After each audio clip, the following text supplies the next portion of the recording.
It's Abby Glassenberg over here at Craft Industry Alliance. Hope you are having a fabulous Wednesday.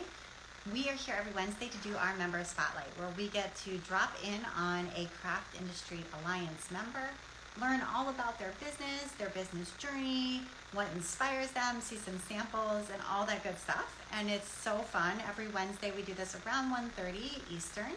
And today we're going to be talking with Rebecca Inkrote. So if you don't know Rebecca, she is a web designer as well as a graphic designer, and her specialty is helping creative small businesses. So we're really excited to be welcoming her when she gets here. And I thought I would just give you a little preview of kind of what's been going on here at Craft Industry Alliance while we wait. So something really exciting is happening the week of the 19th through the 23rd, which is right around the corner. We're going to be having niche meetups for our members. So if you're like, what is that? A niche meetup is basically an opportunity for members who work within the same craft niche to get together on Zoom, meet each other, talk about industry news, what's happening, challenges, figure out ways to collaborate, or just get to know one another. So we have, let's see, 2 meetings a day for 5 days, except the last day is 1 meeting. So it's 9 meetings in total. And the niches include things like quilting. There's a quilting meeting. They include things like sewing and costuming. That's a meeting. Cross stitch and needlepoint have their own meeting. Weaving, knitting, crochet, they have a meeting as well. People who do e-commerce, whether that's Etsy or Shopify, they have a niche networking meeting. So if that sounds kind of interesting to you, I encourage you to head over to our website and check it out at craftindustryalliance.org. You can get all of the details there. And if you would like to come, if you join, you're welcome to come. Hey, how are you, Rebecca? Good. How are you? Good. Thank you so much for joining us. I'm very excited to talk to you for our Members Spotlight. And I know you and I met on Zoom not too long ago, so I know a little bit more about your business already. But for folks who aren't familiar, can you tell us a little bit about what it is that you do? Yes, I am a web designer, and I work mostly with handmade business owners, people who run mostly e-commerce shops or run some type of a creative business, oftentimes selling something that they make. A lot of times people who have been on Etsy or selling at market, and they're starting to see success, and they're realizing, okay, I want to be serious. I want to build a brand. I want to make this not necessarily a full-time thing, but they want it to be the long-term game, and they're ready to build their own website. So I help business owners build their own websites. That's great. And so when it comes to building a website, one question that I often hear from people who are sort of at that a little bit sort of beginner advanced stage, right? They're ready to move up to having their own website, maybe in addition to Etsy, something like that, is they'll say, well, what is the easiest way to do this? Like, what is easy? What is going to be easy for me to maintain and learn? And then also, what is inexpensive, right? Because you don't necessarily want to jump into something that's going to be hundreds of dollars a month, really difficult to maintain when you're not 100% sure, you're going to be able to cover those costs with your sales income, right at the start. Right. So that's one way you could go, is by going the easiest, going something that you can just set up, plug and play, something that, or you could go with one that's going to be cheaper. What you're going to run into if you go with the ones that are super duper easy or the ones that are more like cheap, you're going to run into issues with outgrowing your features. So you're going to get started. It's going to be fine probably at first, and it's going to be what you need. And then you realize, oh, well, I think I want to add on this feature or the ability to do this, and you want to keep growing it. So you're just going to keep hitting roadblocks when you realize, oh, this platform can't do XYZ feature that I want, or, you have to do some weird workaround, or, I chose the easy one because I wanted it to be easy to get started, and you realize it's just not. Oh, I think I might have lost you there for a second. Okay, you're okay on our end. Okay, good. You might think that you just get something up easy, you want it to be able to handle it yourself, and then you realize again that you don't have all the features that you need, or there's not as many options for shipping, and you just end up running into walls again, which is kind of what you deal with when you're on Etsy, is that you don't have full capacity to brand it the way you want it, to run it the way you want it, to offer coupons the way you want to offer them, or to offer shipping the way you want to offer it, or that free shipping cutoff. You don't want it at 35 or whatever. Maybe you want it at 75. So I think you can go in with a short-term vision, or you can go in with a long-term vision. And then if you're looking at, I want this to be the website that's going to carry me for a long time, I don't think you should be comparing on price or what is necessarily the easiest. Right, absolutely. And I've run into this too with people people who want to, for example, sell a subscription, right? And if you're on Etsy, it's pretty hard to do that. That's not really set up for subscriptions, or have optimized their SEO. And for some, e-commerce platforms like Wix, for example, it can be difficult to do that. So I like your idea to say, like, make an investment in yourself. And honestly, once you start to set it up and pay for it, maybe that sort of lights a fire on the other side to say, I really want to make it work now. I'm going to start doing email marketing.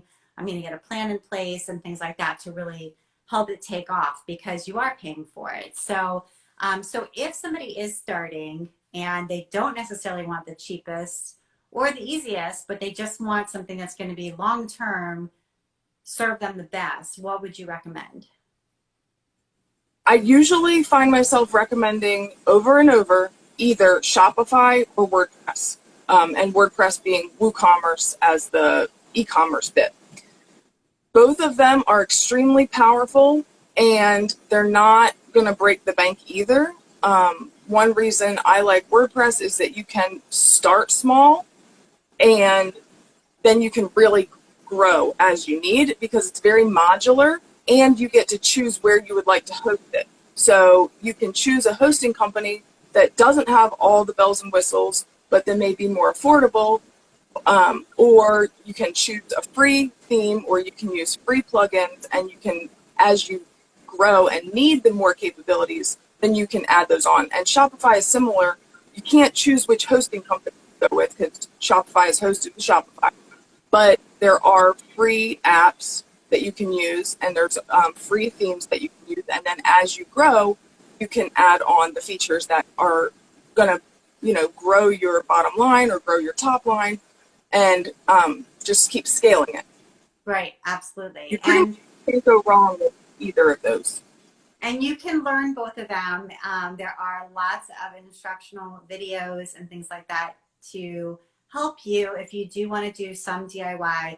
I will say, I do think it's really worth it to hire out a portion of this to somebody who has expertise in creating the branding and the website for you, so that you're not mired in all the weeds. That being said, have them then teach you what you need to know to be able to maintain most things on your site on your own. You're nodding your head. So you agree with that learning bit at the end of the process, where you, as the customer, learn how to use and maintain your own site from your developer. Yeah, that is a big philosophy of mine, is the business owner's empowerment. So I come across a lot of people who already have a website, and then they come to me because they need help, and then they don't know how to get into their domain name. They don't know how to manage it. They don't know how to log into it. They don't actually have an administrator account on their website, or they don't actually own the hosting. They don't, it's not their hosting account. It's their developer's hosting, and they can't get a hold of their developer.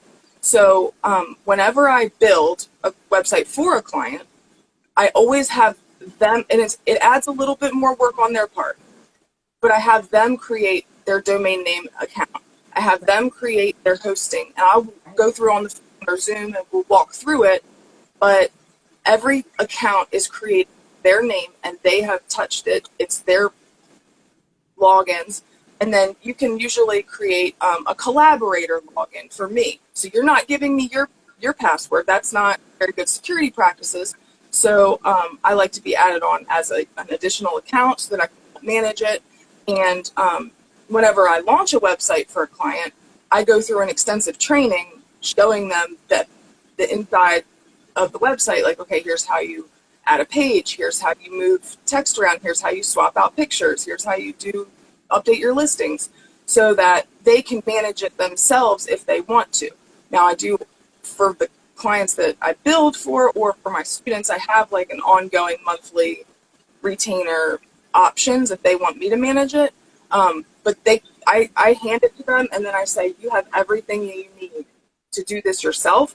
Or if you want to go hire someone else to do the management, like maybe you have your kid, who's more tech savvy than us, and you have or a high school student nearby, that can help manage some of the technical things on the site. Yeah, I think that's great. And I totally agree with you.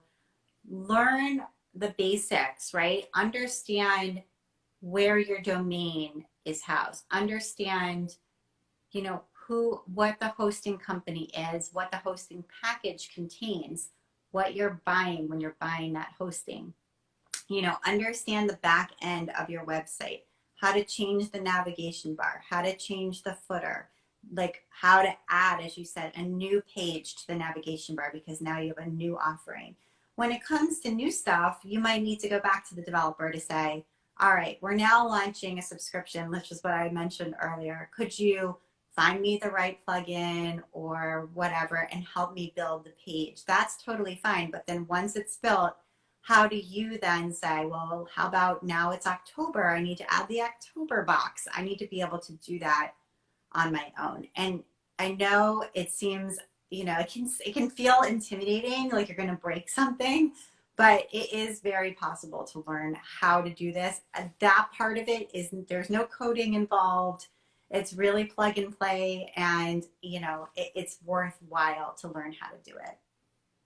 Yeah, and as far as you said, being afraid to break something, I find a lot of people are like that, and that's one reason why I choose the hosting company that I go with, and that's because they have automated daily backups every single day. If you have a backup no matter what, you can at least go back to last night and restore your website like you never even touched it. You could blow it up and then just yes, then and just you start reset freaking it. out, and it's like that backup's there. You can revert. You did not destroy the whole website. And even better than that is if you have a hosting package that has a staging environment, which sounds really fancy and technical, but basically, if here's your website that it's live, facing the public, people are using it, and then you make a copy of it, and then you're working on this copy, making whatever changes you need to make, and then you can push it live. It's just one button, you just push it live, and it replaces the one, and it happens pretty seamlessly. That way, it's going to be what you want it to be before you even publish it. You don't have to worry about, I have to go back to a backup and restore because I already broke something. If you break something on the staging copy, just delete it and start over. Absolutely. And the other thing I often see folks do that could be a mistake is to invest in advertising, whether that's Facebook or Instagram ads, podcast ads on your favorite podcast show in your niche, or other, newspaper, magazine, whatever ads that you might be investing in before really having an optimized website. And so what happens is you're driving traffic to a website that doesn't convert for whatever reason. The user experience is poor, it's confusing, folks aren't sure how to check out, where to check out, what the prices are, what they're getting. It doesn't feel trustworthy for a multitude of different reasons. And then the ad spend is a waste of money. And so it's like you may want to hold off on some of that until you've really invested in creating a website that is going to convert for you. Definitely agree with that. Especially with the factor and overall design. If you just get there and it looks sketchy or it's slow, bad, like you said, bad user experience, speed, it really makes people hesitate to want to put their credit card number in and do transactions. So you definitely do want to make sure that you have your website optimized. And one bit that I do with my students that take my online program is we spend a lot of time at the beginning thinking about the goals. And what I mean by goals, there's twofold. It's you as the business owner. What are your business goals? What are the ways that you want to run your business? And how can the website help your business achieve its own goals? But then for also the goals for the visitor. In an ideal scenario, when someone lands on your website, what are the actions that they are taking? What is the end goal for them to do? Is it to get to that thank you confirmation page after checkout? Is it for them to opt into your email list?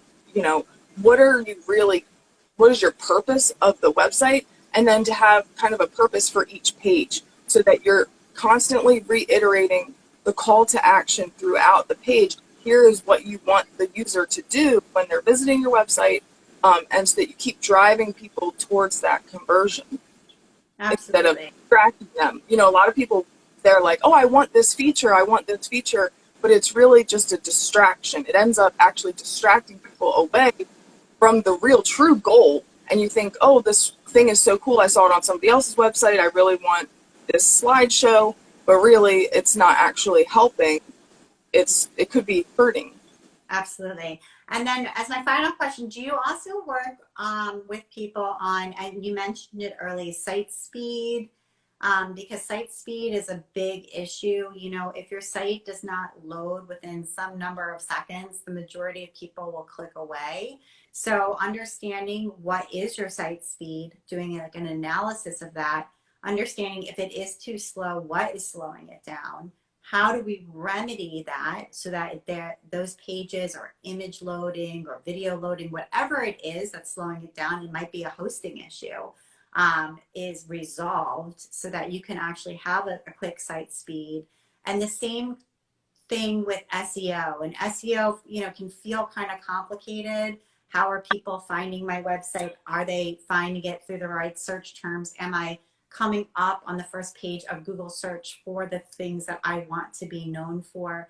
And if I'm not, how do I get there? So are those some things that you work on, whether it's one-on-one with a client or in your courses? Yes, a little bit.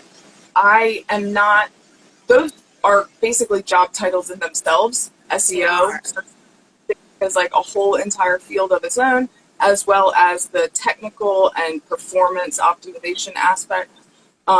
It can be very, very technical when it comes to the site speed, or it could be, I can handle the low hanging fruit on both ends of that with the SEO or the technical. Performance wise, with my students, it's so nice, or a brand new website, because we're starting from nothing. Right. So you can do it right the first time. So that's kind of what I teach is like, That's okay, the right thing to know, right? How to do it here right are the themes, right? Here are a couple of themes that are inherently not heavy, bloated, gonna be slow. These are fast themes to start with. So you're starting with a fast theme, and then when you're uploading images, I'm telling them what dimensions and what to upload so that you're not making images that are too big, because then it's a larger, megabytes or kilobytes, and it's more data, and it just takes longer for that transfer. So when you're just doing it from scratch, you can just do all the things right as you go, and so that you won't end up with a really heavy, bloated, slow website. When people come to me with issues, it can be harder to diagnose, and the easy way is just to start all over. Even though that doesn't sound easy, for me, it's easier just to start fresh. So I do help people, but for the most part, my bread and butter is starting with a fresh website. Like, okay, let's do this from scratch. Let's do a complete overhaul and start over. Yeah, absolutely. Okay, good to know. And you specialize in working with people who are crafters and makers, handmade businesses of all different sorts. And so if somebody is interested in getting started, what like working with you, what are some of the things that you have to offer? So on my website, which is BexMarie.com, there's a lot of resources. So if you need like a cheat sheet or a freebie of some sort, like a checklist, I have like a Etsy versus website calculator. I have like a here's the things that you need to have on your website checklist, things like that. I have lots of resources there to get started. If you want to work with me, the main two methods of working with me are me building a website for you, and I quote that on a project by project basis, or for you to sign up for my program, which is called Create, Launch, and Flourish. And in that, there's kind of two tracks that you could take. I either have a self-paced, on-demand video course, and you can just go through the modules and do it yourself. But what I'm really, really enjoying right now is running it as a group program over, 10 to 12 weeks or so. I might actually condense it because it seems like my students this time around are like ahead of me. They're like, okay, what's next? What's next? But working in that capacity is good because we have the live Q&A calls and the Facebook group, so they can ask questions and get individualized, help, and really get everything fine-tuned to what their specific scenario is. Or if you need extra help, if you can watch a video, but then you end up needing a little extra help, being in the group has been really great for that. Absolutely. And we love having you as a Craft Industry Alliance member. I think some people may not realize that we actually, as an organization, have a lot of service providers just like you, whether they are, graphic designers or web designers or photographers, tech editors, photo stylists, all kinds of folks, bookkeepers and accountants, financial planners who work with and serve this particular industry, makers. So that's awesome. And I think, by being in this organization, you get to network and meet a lot of people who can help to serve your business. We have a lot of virtual assistants, all kinds of folks like that who are service providers. Yeah, I'm kind of like a hybrid because I am making something. Web design is a creative craft. It is a craft, but it's just a digital craft. Right, absolutely. So you're a maker who serves makers in that way, which is really cool. So, okay, Rebecca, so that's BexMarie.com, is that right? BexMarie. So people can go check it out, follow you on Instagram at the very least, just to get your updates. And if you have web design needs, this is the resource for you. So thank you so much for joining us for this member spotlight. Yeah, thank you for having me. This is fun. Yes, thank you for everyone who came, and we will see you next time. Bye, everybody.